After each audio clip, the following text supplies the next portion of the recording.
Hi, and welcome to some more game analysis with me, GingerGM Simon Williams. So, what's it going to be today? Well, I'm going to take a look at a game I recently played from the Bunratty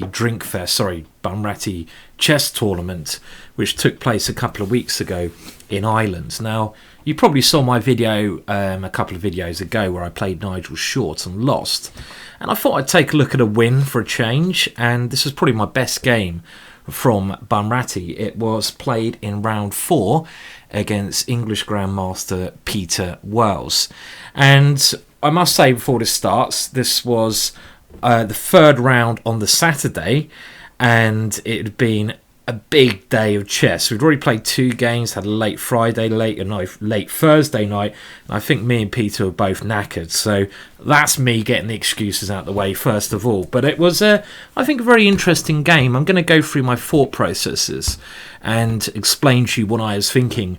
Hopefully that will help you think in a similar way, which can occasionally be good. So, first of all, who's my opponent? Well, my opponent is Peter Wells. I've got a picture of him here. And Peter is a great author. He's done a number of books.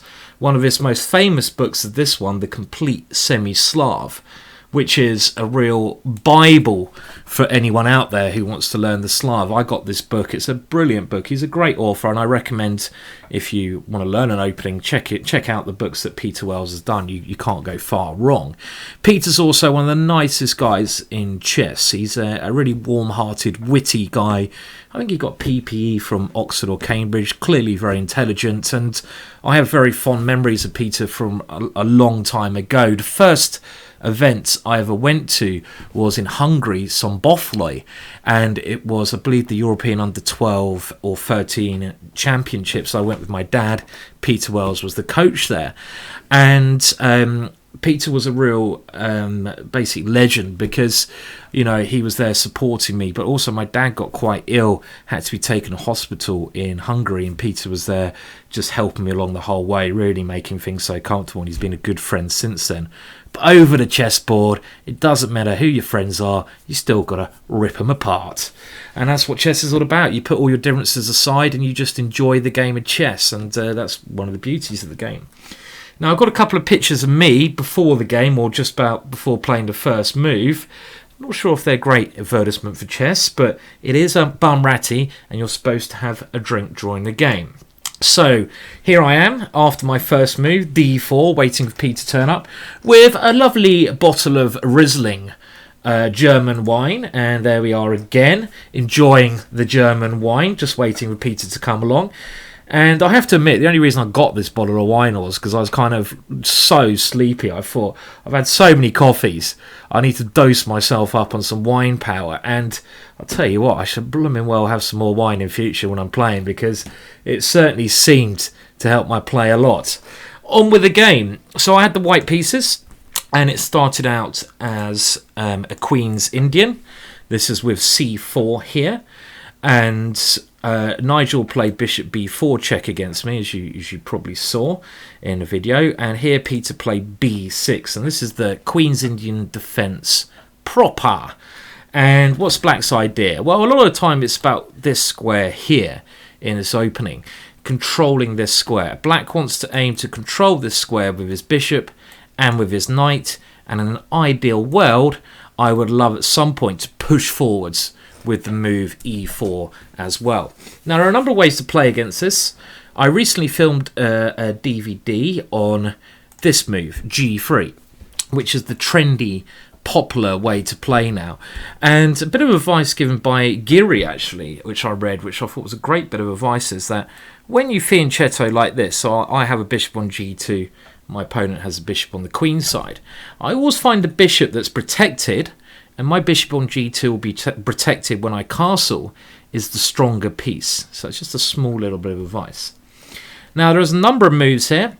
Peter played a very solid line with bishop to b4 check, and I can block this in a number of ways, but knight bd2 is my standard move against this check, as you probably saw in my video against Nigel Short, because I normally play this for a small advantage but I'm willing to enter into tactics, as we'll shortly see. This is an interesting game, sacrificial game, so don't fall asleep. Stay awake. And with this move, the reason I say it's aiming for a small edge is that at some point I'm going to kick this bishop on b4, and if black ever captures on d2, I gain the bishop pair, and that must give some small advantage. At Grandmaster level, the bishop pair is very fondly looked upon. So anyway, Peter continues with controlling the e4 square, bishop b7. I fianchetto my bishop, bishop g2. And now we both castle, so standard play so far. And here now Peter's got to think of a move to play. Now another video I did was with a5. You can look in the archive, and that was against very strong player David Howe. Played a5 against me in this position, but that's a different ball game altogether. Now here this bishop can be a problem in a number of lines. I'm often going to go knight b1 and try to trap this bishop with c5. So here Peter moved his bishop back to e7. And now one thing you have to do when you're learning openings is know the subtle differences between one type of position and another. Now here, if you look at this position, black is arguing that my knight is badly placed on d2. And I think that's a very valid argument. This knight would much rather be on the c3 square, because on that square it doesn't block in the bishop on c1, which it does here, doesn't block in the queen, and it has more central control on c3. So if you compare this position to, let's just dive back to, let's say, another line of the Queen's Indians, you have to be very aware of these lines when you're playing. That would be with bishop b7, bishop g2, bishop e7, castles, castles, knight to c3 is now possible. And this knight indeed can be quite well placed here. So this is one thing that Peter's quite interesting opening idea is trying to stop. Now on the other side, I fought against this. I have a number of options. Of course, now that my bishop on c1 has not developed, very natural positional move here. Before you really should get involved with too much action, think about all your pieces. They're your units, you have to get them taken apart. So b3, bishop b2 would be a very normal way to play. But I now came up with d5. And this was a gambit first played with a knight on b1, should I say, not on d2, by Pogorelski against Korchnoi from a number of years ago. And Pogorelski, a very strong ex-Russian player, won with this move. And I thought, well, look, I have my knight on d2 rather than b1, but this could come in handy. And this move d5 is a very standard pawn sacrifice idea. And I'll tell you what, it seems a lot more tempting after a glass of Riesling as well. Should I say this is the Bunratty Riesling Gambit. So if it's going to be coined, that is its name. The Bunratty Riesling Gambit. Lovely wine, Riesling. Love it. And the point is, okay, well, I'm ready to go e4. Black can't allow that because I'm going to start suffocating him. So he has to accept the pawn. And now my knight comes to h4. And we see that my bishop here creates this pin on the d5 pawn. And this is a little bit annoying for black because he's quite tied up. My knight also wants to come into this very nice square on f5 where I can start some attacking operations. Very nice square for the knight. And I have a lot of ideas like capturing on d5 and going e4, coming through the centre. And generally it seemed to me like a very interesting pawn sack. Now, Peter went g6, which at the time I assume was the most logical move. It stops my knight coming to f5, and I took on d5 here. There might be other options, but I thought this was quite attractive. And the point is, if bishop takes d5, well, here I go e4. And when the bishop moves somewhere, we can see that this e-pawn could be a very useful attacking unit. So I can even go e5 straight away and hopefully generate some kind of attack with my advanced pawn here. And the move g6 has created dark square weaknesses around his king. So for the sake of a pawn, I thought this must be good compensation. So Peter instead took with a knight on d5. I thought this was entirely logical. Again, e4 is interesting, but I now thought I'd use the fact that my knight is on d2 and not on b1, and I played knight to e4. And this starts this is a very interesting, tactical, exciting position here, because actually the game Fischer Spassky, should I say Spassky Fischer from Reykjavik, this famous match of the century 73 World Championship match, was going through my brain at that moment, and I recommend you have a look at that game. I'm not going to show you now, but that was in Benoni, where Spassky basically took Fischer's knight on a similar square here, but gave up control of some dark squares. And the point was here, if black takes on h4, then after a move like pawn takes h4, his dark squares become extremely weak. And already here, something like queen takes here, bishop to g5, could be quite risky for my opponent. One line I was looking at was queen h5, queen takes d5 here. And bishop takes d5, knight to f6 check. This is all quite forcing. And now king to h8, knight takes h5. And now he has to go bishop takes g2. And around here I assumed I'd probably have some good move, but I couldn't be asked to work it out. But yeah, that's that. You can see there's a lot of tactical operations here going on, and I thought that giving up this extra pawn to gain the dark squares was a very good idea.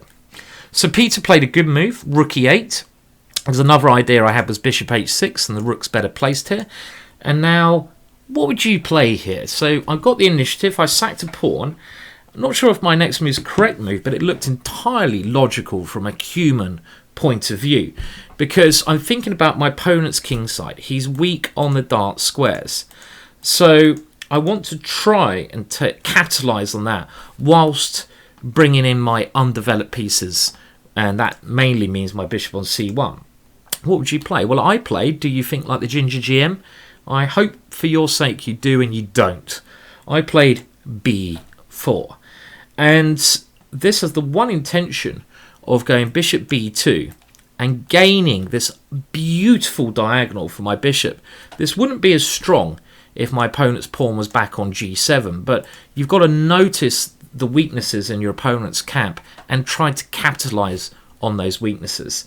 One simple idea here, bishop b2, queen d4, queen g7, wham, bam, thank you very much, checkmate. And I wasn't worried about my opponent taking on b4. Maybe he can do, but if he takes on b4, this seems to lose time for me to get my pieces into the attack. Now, I'm not sure, Peter, about the next move from black. Peter was quite critical of this move, bishop takes h4. And it is the critical choice, clearly, because it wins another pawn. So black's 2 pawns up, but it may well weaken the dark squares too much. And I have to be very careful here.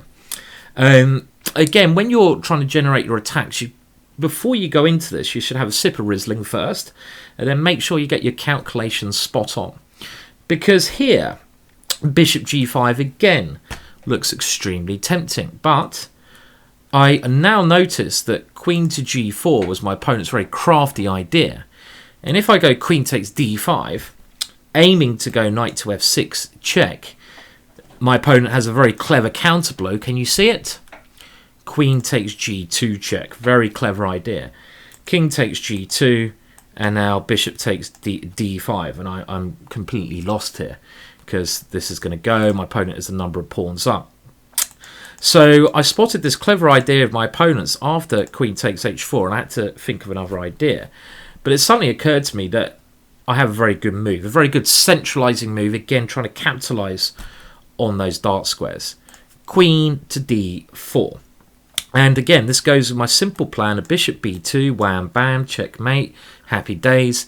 And I also now have a bonus threat of knight to f6 check.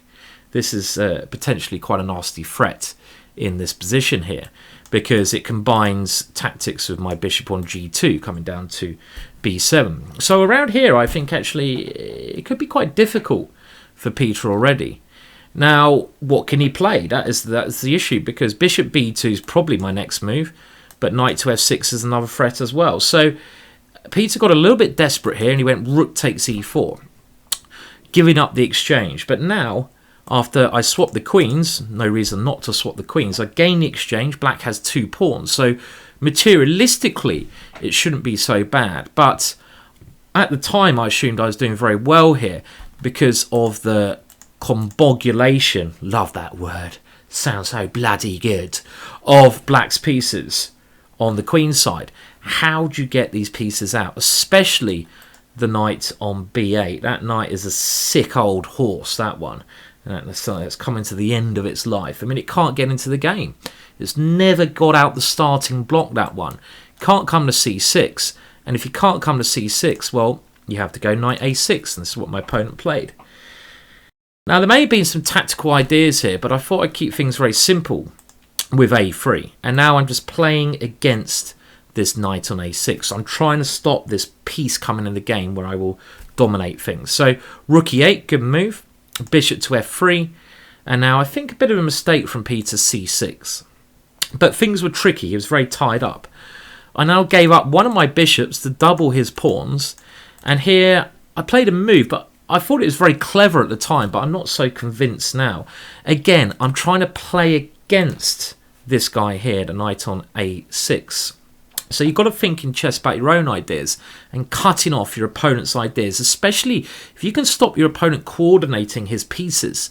You're going to win the game if you can keep your control.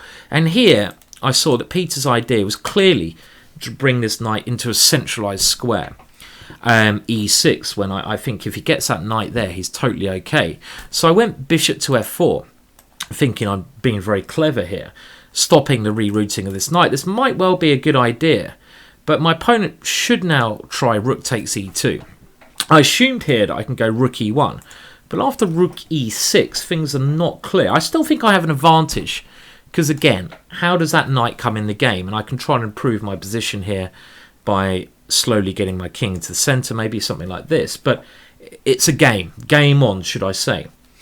I think you should try that. Because in the game, what happened was he tried to play, let me just find a move, f6. And after this move f6, well, it became very difficult. I now stop that knight coming in, gain control of the file, and now g5, and my bishop has now done its job because the rook is now stopping the knight coming there, so I now reroute the bishop to a much better square, and it comes to d4. Attacking f6, I save my e-pawn, and now again my opponent tries to get his knight back into the game. Good move. I now gain more space on the queen side. I'm trying to tie that piece up. And here, maybe I can grab this pawn on a7, but I quite like the simple move. And yet again here, I have to think, what am I doing in this position? Because he wants to go knight e6, so I have to stop this plan. So, f4, g4, f5. Again, it's about restricting. You might have seen my game against Danny Gormali, which I did a video of. It's the same philosophy here. I have an advantage. I like my pieces. My bishop, fantastic. My rooks look quite nice. So if I can restrict his one piece that could have potential, the knight, that's what this pawn is doing. It's like a bow constrictor, taking the squares away from that piece, then I'm doing all right here. His bishop on c6 is really just a piece of wood.